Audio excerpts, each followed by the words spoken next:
So Lukas, wo sind wir denn jetzt hier eigentlich gelandet? Gewässer Nummer 2. Gewässer 2. Frisch geduscht sind wir hier an einem Altarm von einem kleinen Fluss. Der Fluss ist da. Guck mal. Los. Fließgewässer. Bam. Und da Altarm. Stehendes Gewässer. Alter, sieht das mal geil aus, Leute? Ich gehe Carsten jetzt mal ein bisschen von dem Altarm zeigen. Wir gucken, ob wir ein paar Fische sehen und dann entscheiden wir, wo wir uns hinsetzen. Ja Mann, ich bin mega heiß, mir das jetzt hier mal anzugucken. Und krass, wie das hier aussieht, Alter. Und da fetter Baum im Wasser. Yes. Alles voll. Ich weiß nicht, ob man das hier auf Anhieb sofort sieht, aber... Oh, siehst du, wie die Rückenflosse rausguckt? Oh ja. Übelst das Seerosen-Massaker. Und da hinten, wo es aufhört, Genau, da kommt der Übergang. Und wir sehen hier auch wieder die Karpfen schon einfach stehen. Das ist so krass. Also ich bin heiß. Hier muss ich jetzt aber abliefern. So, und jetzt zeige ich dir Ja, den nice. schönsten, märchenhaftesten Angelspot. Alter, es geht noch mehr? Ja, der Spot halt jetzt, ne? Da wo die Seerosen aufhören, fängt das Angeln an. Hier hören die Seerosen auf. Und hier hat man eine schöne breite Fläche, wo man die Seerosen anangeln kann.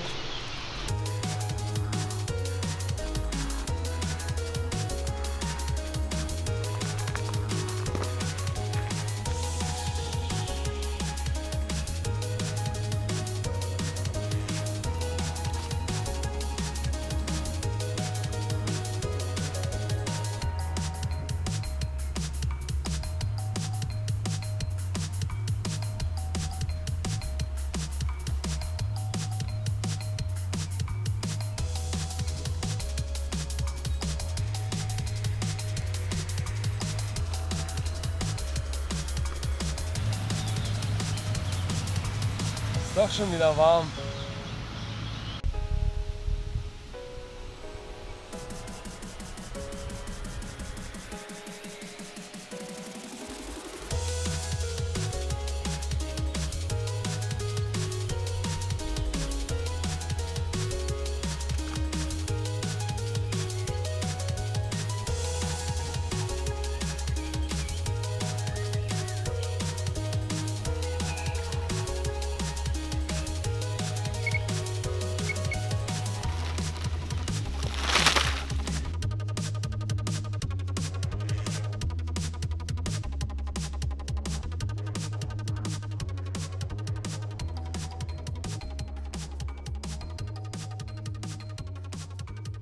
Ey, Lukas, warum bist du so ein krasser Typ? Ja, ich weiß nicht. Ich habe noch nicht mal meine Route im Wasser.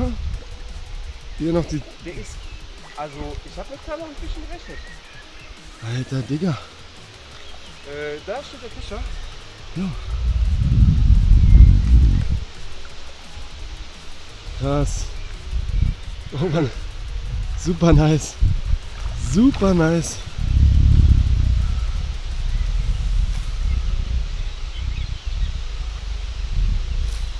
Krass, das ist so gut. Ey, aber wieder, ne? Same procedure. Ey, wenn du mich jetzt wieder hier so gnadenlos abziehst, dann müssen wir uns unterhalten, weil Das ist auch Betttausch. das war wie beim letzten Mal. Da hast du doch auch den ersten gleich nach einer Stunde gehabt. Am Pool. Weißt du, was es sein kann? Dass sie rausziehen, wenn man hier füttert. Ach du, einfach perfekt. Und weg. Nein! Ja. Ich wollte gerade noch an die Bremse greifen. Ah, da wäre nicht schlecht gewesen. Loop hat ausgelöst, alles gut, Fisch ist weg. Biiterer Beigeschmack. Schlecht gedrillt. Ja, ganz schön hart rangenommen, muss man mal gestehen. Aber geil, Alter. Der hatte schon. Boah, 10 Kilo. Für so ein- So Leute, während Lukas jetzt schon den ersten Fisch dran hat, bin ich jetzt auch soweit, meine Route rauszubringen. Wir haben jetzt hier in dem Flussbereich so eine ziemliche Schneise, auch Partikel und Boilies ordentlich gefüttert und angeln sozusagen eine Route, jeder relativ auffällig, ich auch. Da habe ich jetzt hier an der Stelle quasi einen nussigen Boilie mit einem leicht aufgepoppten Tigernuss, eine gekochte Tigernuss und auch ein sehr simples Rig, einfach ein Blowback-Rig mit einem dunklen Material. Wir haben ja gesehen, der Grund ist komplett schwarz und an der Stelle halt perfekt für Muddy, einfach sieht man quasi nicht.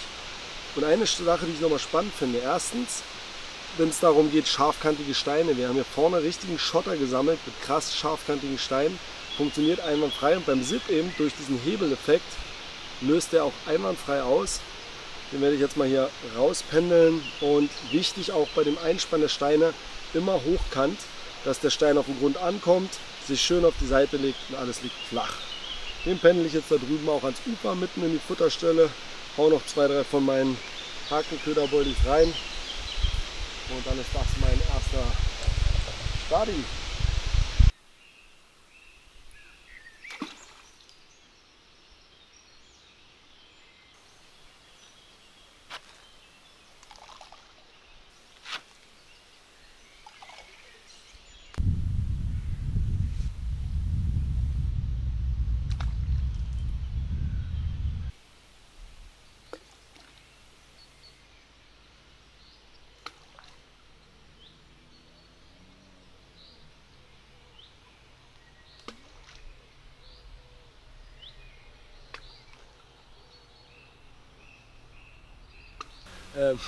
Der Witz ist, aus dieser Seite, da ist dieses krasse Seerosenfeld, mega, da sind 100%ig Fische. In diese Richtung ist quasi ein komplettes Baumdach, wo 100%ig auch Futter reinfällt und dahinter dann kommen irgendwann sehr viel Holz im Wasser. Also wir vermuten, dass die Fische quasi zwischen Seerosen und Holz hin und her ziehen, haben in der Mitte einen Futterplatz angelegt und angeln im Prinzip links und rechts von dem Futterplatz. Und hier, das ist so die Abseitsroute und da haue ich wirklich nur 5 24er Boilies, dass ich auch keinen Satzer dahin ziehe, weil das ist meine Joker-Route und ich versuche es halt immer wieder. Beim letzten hat es nicht geklappt, mal gucken, was dieses Mal draus kommt. Jo Leute, was wir jetzt an dem ersten Gewässer, an diesem geilen Pool nicht mehr geschafft haben, ist euch nochmal vorzustellen, wie wir da geangelt haben. Wie gesagt, haben wir uns da an ein bisschen Filmbeschränkungen gehalten. Ich war jetzt dort leider nicht erfolgreich, aber trotzdem würde ich euch gerne mal zeigen, was wir so gemacht haben, weil es eben darum ging, wir haben komplett ohne Boot geangelt. Eine Route haben wir mit dem Futterboot rausgebracht, das hat Lukas gemacht, der zeigt euch nochmal, wie seine Montage aussah. Ich habe hier folgendermaßen gefischt. Ich habe eine Route, das war auch so ein bisschen diese Secret-Spot-Route, die habe ich in eine Bucht gelegt, wo dort halt nie jemand angelt. Weil ich mir dachte, ja, einfach mal anders machen als alle. Und bei so einer Route weiß ich auch immer, das ist so diese Joker-Route, da gibt es halt einen Biss und der knallt oder es gibt keinen Biss. In diesem Fall war es kein Biss, aber für mich vollkommen in Ordnung. Lukas hat super gefangen. Und ich habe eben dort quasi auf einen sehr hellen Fleck, der eindeutig frei gefressen war, 5 Meter, wenn überhaupt, vors Schilf, so in 1,50 Meter Wassertiefe, mein Zip Sandy abgelegt. Da bin ich so ein bisschen am Schilf lang gelaufen, habe dann mit der Route es einfach runtergelassen. Eine Top-Aufgabe für den Zip, der eben auch sehr zuverlässig den Stein auslöst. In der neuen Farbe Sandy perfekt an den Untergrund angepasst. Und dann habe ich mir angewöhnt, gerne relativ lange Vorfächer zu fischen. Ich habe das hier auch wieder der Sichtbarkeit halber mit einem Fluoro, ein relativ langes Stück, steifes Material. Dann mit eigentlich meinem einfachsten Schlagschnurknoten, das mit einem hellen Braided Material, also ein geflochtenes Vorfachmaterial verknotet und hier mit einer Tungstenperle verbunden. Und so kann ich halt gewährleisten, dass ich ein langes Vorfach habe, das ich aber wieder auch resetten kann durch das steife Material, aber trotzdem eben am Ende ein extremes Spiel hat. Und kleiner 6er Haken, wir haben da sehr klein gefischt, weil die Fische sehr vorsichtig sind. Und ich habe dann in der letzten Nacht, da habe ich ein bisschen variiert. Einmal hatte ich einen halben Sinker mit einem halben Poppy, so Balanced Bait drauf. Jetzt habe ich hier dann auch versucht, mich anzupassen durch Italien und sehr kleine Köder mal wieder mein Split Rig geangelt. Hat nicht geklappt, aber ich finde dennoch eine geile Version, eine geile Montage. Das war meine Route Nummer 1.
Ja, nachdem ich eben den ersten Fisch verkackt habe, weil ich nicht ordentlich gedrillt habe, ging die Route in gleicher Manier nochmal ab, Full Run in die Seerosen, ging aber super raus, also raus war die Bremse aufgemacht, alles gut. Sind hier kleine Fische, ein Schuppi, haben gut Power. Die machen Gas, ja. Und den zeigen wir euch jetzt. Und da ist er.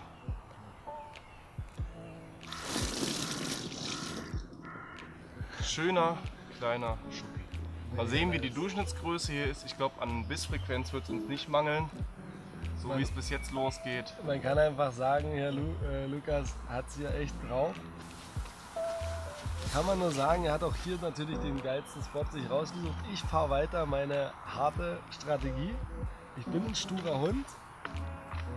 Aber ich habe schon gesagt, eine Nacht gebe ich es mir noch, sonst hole ich mir dann die Tipps vom Lehrer ab. Aber fett, ey, das ist so ein Spaß. Sauber. Mega nice. Zurück mit ihm.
Läuft.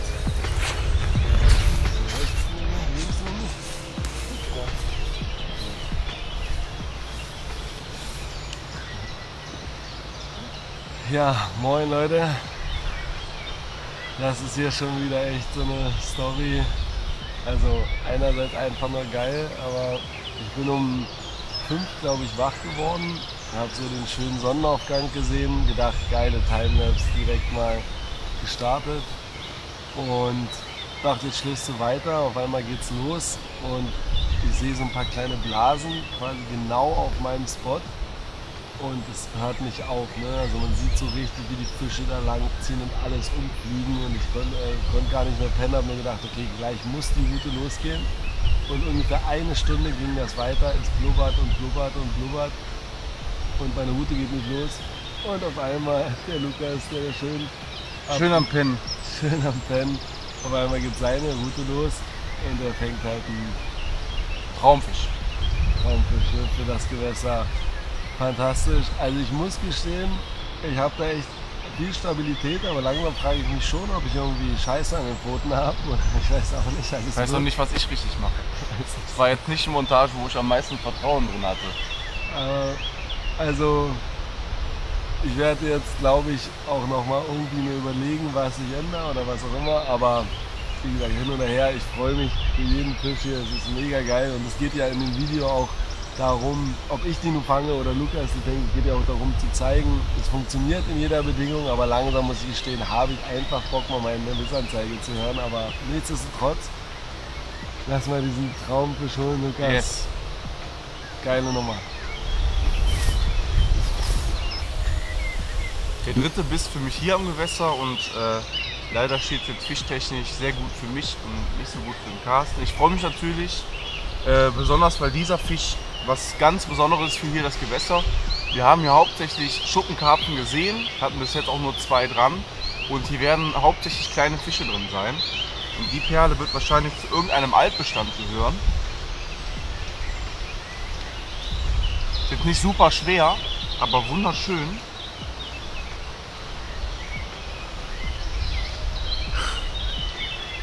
Mann, Alter. Richtig schöner Fisch. Große alte Schuppen, ganz besonders. Ich zeig mal die andere Seite.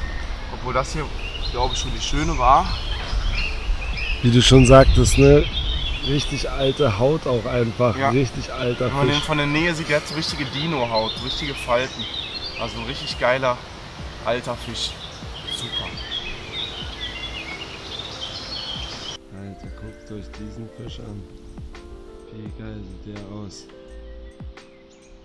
Wahnsinn, Lukas, ey, mega geil. Einfach nur mega. Ey, das ist wirklich einfach nur ein Dinosaurier, ey. Guckt euch diesen fantastischen Fisch an, ey. Wahnsinn.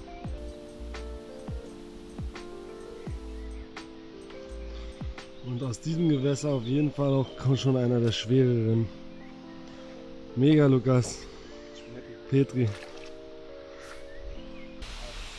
So, jetzt zeige ich euch mal meine zweite Montage und gleichzeitig auch eine besondere Art und Weise, den Loop zu fischen. Und zwar ist es eine Möglichkeit, den Loop als Durchlaufmontage zu fischen. Weil immer, wenn ich auf nur einen Biss warte, zum Beispiel an diesem Baggersee, wo wir eben noch waren, da weiß ich, wenn da einer beißt, dann ist es ein großer Fisch und da gibt es kaum Brassen, deswegen habe ich keine Probleme und kann wirklich auf diesen einen Biss warten und möchte dann auch, dass der den Haken nicht abschütteln kann. Deswegen eine Durchlaufmontage. Die sieht so aus, dass ich den Loop freilaufend auf der Hauptschnur habe. Dann habe ich hier so eine Gummitülle, so ein Sleeve. Ich weiß nicht genau, wie es heißt. Es ist auf jeden Fall extra für Durchlaufmontagen gedacht. Wer weiß, wie es heißt, kannst du ja mal drunter schreiben. Und dann, das ist noch ein bisschen besonders, habe ich hier nicht einfach den Wirbel angeknotet, sondern mit einer kleinen Achterschlaufe habe ich den eingeschlauft. Weil, wenn ich hier den Loop freilaufend auf der Hauptschnur habe, kann ich natürlich das Gummi nicht mehr abmachen, um einen neuen Stein einzuwickeln. Wenn das Gummi groß genug ist, das Slipgummi groß genug ist, kann ich den Stein einfach einspannen. Aber wenn ich jetzt wie hier ein M-Gummi um einen großen Stein, dann funktioniert das nicht, dann müsste ich den nochmal abmachen. Und so kann ich den einfach ausschlaufen und wieder dran tüdeln. Genau, diese Durchlaufmontagen, dieses Röhrchen da, kommt da drüber. So, warum fische ich so? Wenn jetzt der Fisch hier beißt, hat der erstmal Widerstand. Einerseits dadurch, dass dieses Röhrchen konisch ist und wenn ich das hier weiter drauf schiebe, ist es fester drauf.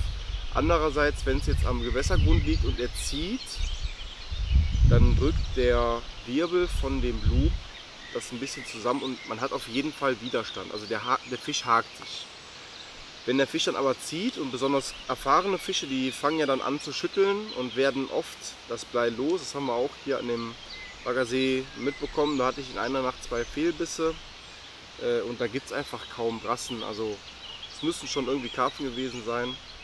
Wenn der Fisch anfängt zu schütteln, dann läuft er halt hier ins Leere, schüttelt und dann gibt es nur noch die Möglichkeit abzuhauen. Das heißt, ich habe damit die Erfahrung gemacht, dass ich viele Full Ones habe und es gibt noch ein, zwei Vorteile von dem Rig, nämlich wenn ich am gegenüberliegenden Ufer fische, egal in welcher Distanz, dann habe ich sonst das Problem, dass ich Fallbisse bekomme, weil der Fisch kann nicht mehr von mir wegschwimmen, er ist ja schon am anderen Ufer, er muss auf mich zukommen.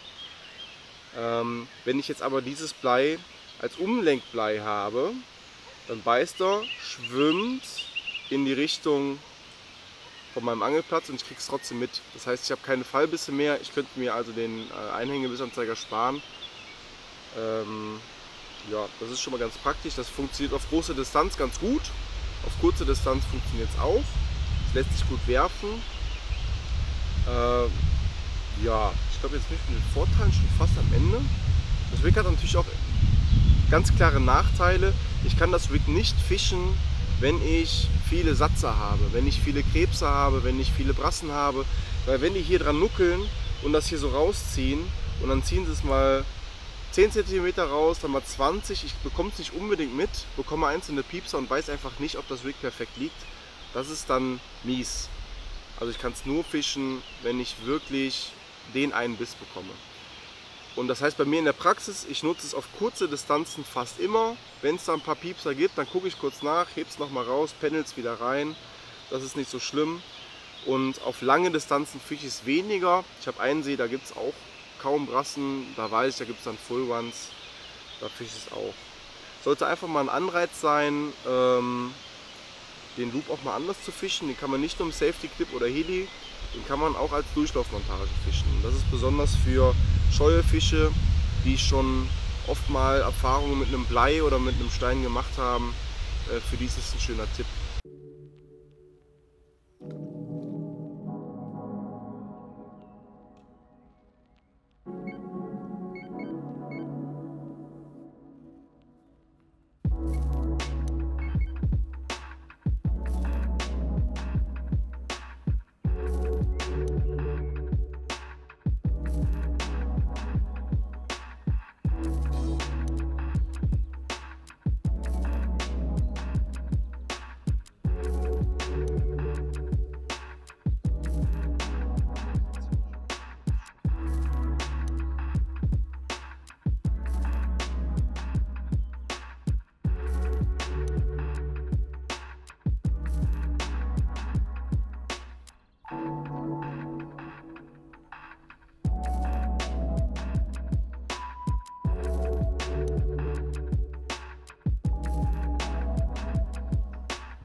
Also ehrlich gesagt, die Karpfen, die chillen alle gerade irgendwo in der Sonne. Würde ich auch machen. Also hier geht frühestens in 2 Stunden wieder was.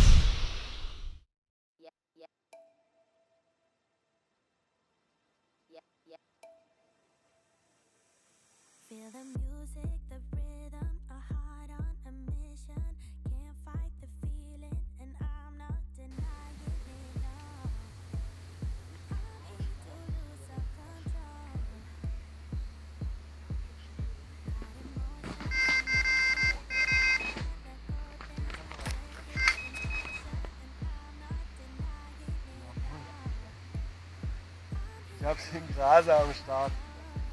Ja? Ja.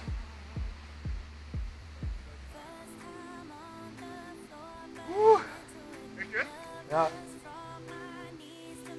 So, der Carsten ist endlich im Drill. Jo. Und zwar haben wir eben in dem flachen Uferwasser einen Graser gesehen, der in Richtung Futterplatz schwamm, und wirklich 5 Minuten später fiedelt der los. Das ist so eine Lösung. Nach 3 Tagen. Oh, jetzt will er dahinter. Jo, geh an mir vorbei. Vorne ist ein Baum. Dahinter lieg ich. Ich bin abgesenkt. Du musst wahrscheinlich rein. Nee, der kommt. Ich habe gesagt, ich fange einen außergewöhnlichen Fisch.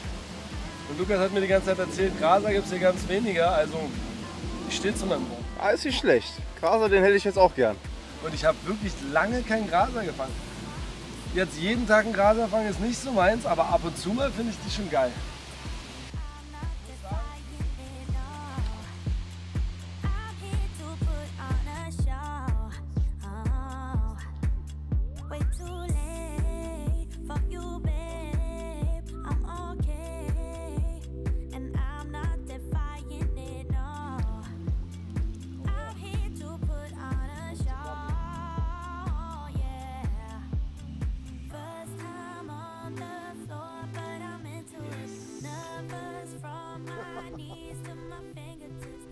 würde sagen Qualitätshaken. Aber ich glaube, das ist bei der Flucht hier im Kescher gerade passiert.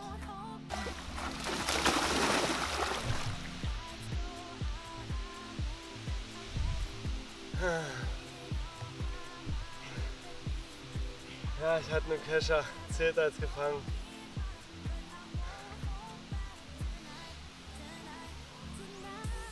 Nächster. Nächster. Jo, alle guten Dinge kommen zusammen. Der ist tatsächlich hier gerade aus der Matte über die Ecke rüber gesprungen, aber wir haben das Graser rausnehmen und am Land dann fotografieren, wenn die noch so wild sind und rumspringen und schlagen, dann fliegt er irgendwie runter und verletzt sich. Von daher ist da so ein bisschen der Kompromiss. Wir haben hier auch die Matte rausgenommen, dass der halt im Wasser bleiben kann, weil wichtigste ist immer noch, dass es dem Fisch gut geht. Schade, Mann, ich hätte richtig gerne ein Foto mal wieder mit einem schönen Graser gehabt und der sah schick aus, der hat auch schöne Farben. Aber egal, er war im Kescher. Carsten, erster Fisch. Zählt.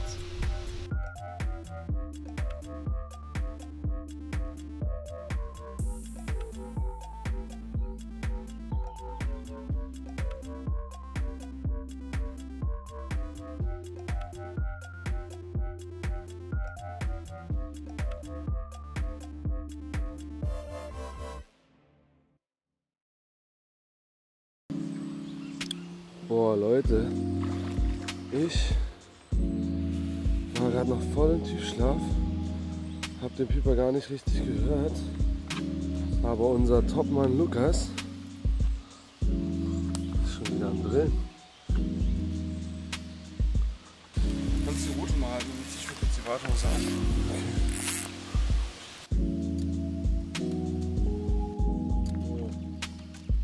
Über den Fisch retten. Das Gute ist wahrscheinlich, dass der schon ein bisschen gedrillt ist. Boah. Mit einer Hand filmen, mit der anderen Hand drillen.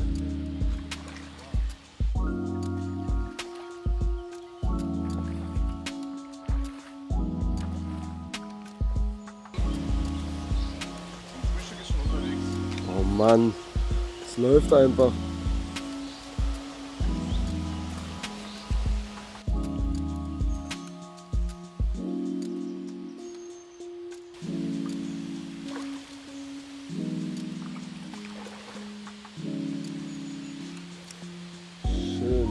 Sehr schön.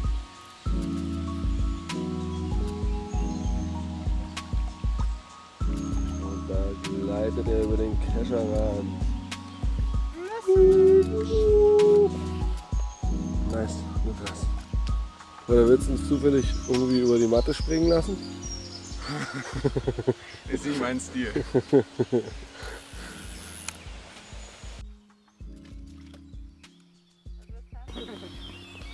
So, Fisch Nummer 25. 4 hier am See. Bis jetzt der größte Schuppi. Heute Morgen die Rute neu gelegt, die Krabben hatten wieder alles weggefressen. Dann nochmal 2 neue Tigernüsse rausgefiedelt und dann fiedelte der hier schon los. Schöner Fisch. Ich denke, das ist der Abschlussfisch für hier. Gleich fahren wir noch zu einem anderen Baggersee und da sehen wir dann noch ein bisschen mehr.